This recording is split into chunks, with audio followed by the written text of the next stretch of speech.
કેમ છો બધા? મજામાં? હું પણ મજામાં છું. પારસ પણ એકદમ મજામાં છે. હર હર મહાદેવ ને બધાને જ ગુડ મોર્નિંગ.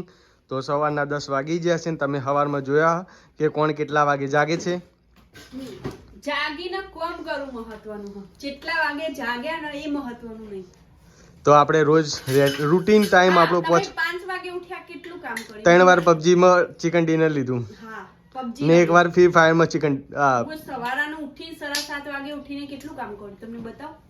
નહીં જોવું ભાઈ, નહીં જોવું, નહીં જોવું. પોતા કપડા પછી પાણી ભર્યું, આર્યું ખાધું પીધું ને બધું ગણાઈ દે. ચા પીધો ની બધું ગણાઈ દે છે. ચા મેક્યો, ચા પીધો પીતો અમે નહીં ગણાવતા. નહીં ગણાય તો મેગી ખાવાનું ગણાવવાનું. મેગી બનાવું છું. કેટલું કામ કરી દી સવારથી ઉઠીને. તમે કેટલું કામ કર્યું? 3 વાર ચિકન ડિનર લીધું. કોમેન્ટ કરજો હો તમે કે ઉઠીને કામ કરવું જરૂરી છે કે 5 વાગે ઉઠીને પડી રહેવું જરૂરી છે. કોમેન્ટ કરજો. કેમ કે આપણે આદત પડી ગઈ. કેમ આદત પડી? આપણે મેથી લેવા જઈએ. ના બેન ના આવવાની. હે બેને ના લે આપણે. બેન માં મારો ના ને એટલે. બેન ને કમર મારો. ભલે મારતા. એ આ જો પેલો જો. લે કાગળિયા નથી. મમ્મી બેન ને મારો ના ને એટલે આવશો આપણે પાલક. તો પછી બેન તને ભણાવવાનું બંધ કરી દે ભાઈ. બેન ને મારો. તો આ બાજુ કુલિયાની જો. એ ભાઈ ફેમિલી આર્યો આપણાને મારવા આવે. સાબીનું મારું પગ. જોઈએ કો. દોણા ઉગી ગયા છો. તો આ બાજુ દોણા અમારે વાલના દોણા તો ઉગી ગયા. તો હવે આ ખેતરમાં વાબા છે. હેલો પપ્પા આપણે જઈએ. અત્યારે નહીં બકા, મૂકી દે સાઈડ. બપોરે પાડી પાડી વાઈ દે ને આકડો પકડી દેવાનો. બરોબર બરોબર. પછી એનો આ વખત લે કપેલું ને પણ એ તો આપણે શાકભાજીનું નીચેડવાનું ને એટલું શાકભાજી વાવવાનું આ એટલું તો હાથે જ પીલું કરી દેવાનું કદાળીથી. તો વાલોરના દોણા ઘરે પડ્યા હતા. અમુક આપણે લાયા હતા મોર વિડીયો જેને જોયો હોય તો ઉગી ગયા. તો કુલિયો બતાવે બરોબર. જો મૂકી દેડો ને આ બાજુ આપણી મેગી બની રહી છે પ્યારી પ્યારી. પપ્પા હેલો ખેતરમાં જઈએ આપણે બી. બકા જઈએ શાંતિ રાખ. જાને હોયથી તું મગજ ના ખાવા હોયથી.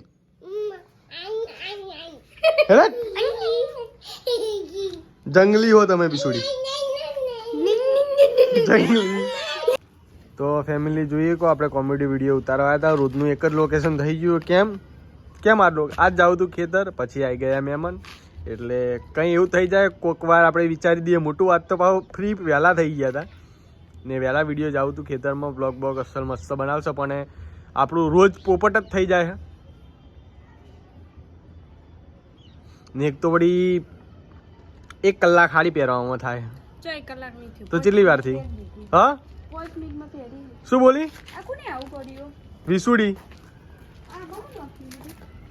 ચણા નતા શેક્યા જો આમાં ચણા શેક્યા. ચૂલાની અંદર. જો પા રખતું મેં લીધું. ઓ આમાં શેકેલા. તો આપણા છોકરા કુલિયો પણ વિસુડી બે એકલાય શેક્યા. એટલે આપણા છોકરા પણ આપણી જેમ શીખી ગયા હાથે બધું કરવાના ખાવા બનાવતે. બિચારા ના બનાવી આલે એટલે જાતે બનાવી. અમારા છોકરાને અમે ના બનાવી આલે એટલે એ બાપડા જાતે બનાવીને ખાય. તો ચણા શેકવા કુલદીપ ને હજુ તો જોઈએ કો હજુ હળગે છે. સુધી બાજી એવું ને તો અબલો જો પાછા જોતા નહીં તમે શૂટિંગ કરો. કને નાખી બાપા પગે વાજી ઓલી લઈ લે પેલો પેલું લોઢાણ હળિયો ને એ બાજુ. હા શૂટિંગ ઉતરતા આટલું બધું સાર્સ કર્યું અમને. એટલું બધું કઈ સાર્સ કરવા બંધ કરી દેવાનું. અલા પણ ચેડે કને ખબર હતી બાપા સાહસ કર્યો એમ. તો આપણે દોરડું લાયા, ન્યુ દોરડું લાયા. જૂનું દોરડું તો નવી ભેંસ લાવવાની. તો એક કમિંગ સૂન 1-2 વર્ષ જેવો ટાઈમ લાગશે. પણ આપણે મસ્ત બફેલો લાવવાની છે. પણ હાલ નહીં, થોડો 1-2 વર્ષનો તો સમય લાગશે. કેમ કે હાલ તો આપણે કેમ કે પહેલથી આમ બેસ્ટ તો આપણે ગાયનું જ દૂધ હોય ને આપણે એવું મળતા નહીં, પણ આપણને હવે શું ખાવા માટે ભેંસનું મારી લાડો. જાડું દૂધ જોવે બધાને, પતલું દૂધ નહીં જોવું.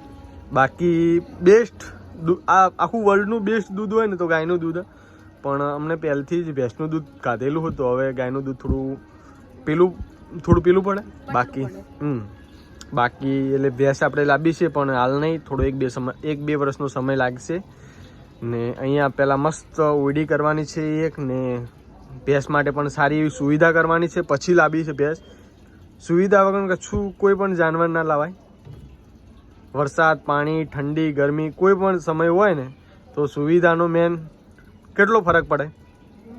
સુવિધાનો ફરક પડે ને કે હેરાન આપણે પણ થવાનું ને આપણું પશુ પણ થાય. બાકી જે અમારી પહેલાંની ભેંસો, જે જૂના અમારા બ્લોગર હશે એમને તો, જે જોતા હશે એમને તો ખબર જ હશે કે આપણે આખો વાડો હાલ ઊભા આખો ભરેલો જ હતો ભેંસોનો.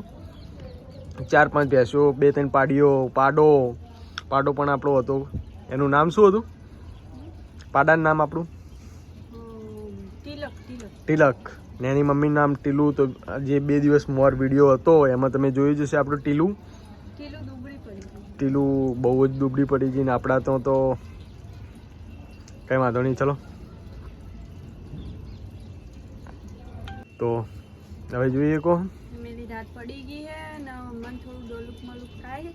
કેમ કે મેડમ ઠેઠ અમદાવાદ જઈને ચણિયા ચોરી લઈને આવ્યા.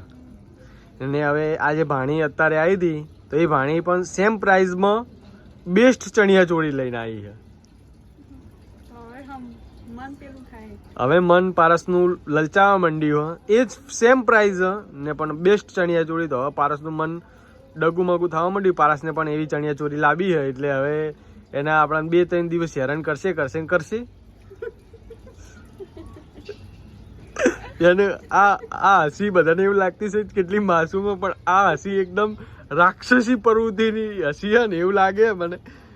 જોઈ શકો એનો રાક્ષસ ધીમે ધીમે બહાર આવી રહ્યો. આ આપણને હવે કેટલું નડશે એ મને ખબર નહીં. જોઈ શકો કોઈ નહીં નડવું, આમ ના લઈ આવે તો કોઈ નહીં. બકા પછી ના તો ખર્ચા કરવાના હોય. હમણાં 2 દિવસના વિડીયો તમે 2 દિવસ મોર તમે જોયો હશે ને, એમ કહેતી હતી બધા હું જ ખર્ચા કરું છું. આ તો લાવી દેજે, જાઓ બકા. તો ફેમિલી, આજનો વિડીયો અહીંયા જ ખતમ કરીએ. કાલ નવા બ્લોગમાં નવી શરૂઆત કરીએ. ને કાલથી રેગ્યુલર બ્લોગ હવે હું જ ઉતારીશ, કેમ કે પારસભાઈ હવે ટાઈમ નથી. This is busy. હા ફેમિલી, મારી પાસે ટાઈમ નથી એવું નથી, પણ મારે છે ને ઘરનું કામ કરવું પડે. બાકી બધું આડાવડું કામ કરવું, છોકરા સંભાળવા બધું મુશ્કેલ થઈ ગયું છે હવે. એટલે સાહેબ હવે કેમેરો પકડશે ને આપણે બ્લોગમાં તો આવશું જ. આપણે જો અત્યારે છીએ જ ને, પણ વસ્તુને અમુક શું ખોટું બોલવાની આદત પડી છે, કારણ કે બ્લોગ મારાથી સ્ટાર્ટ જ થાય પહેલાં સવારથી. એટલે ખાલી સાહેબને કેમેરો પકડીને ખાલી બ્લોગ બનાવો ને, એ સાહેબનો મૂડથી બધી વાત થઈ ગઈ. કઈ વાંધો નહીં, કાલે નવા બ્લોગમાં મળીએ છીએ. ને હવે આ ચણિયા ચોળીનું નાટક કેટલા દિવસ હેડે હ તો તમે બ્લોગમાં બન્યા રહેજો, જોઈ લઈએ કેટલા દિવસ હેડે. હર હર મહાદેવ ને જય માતાજી.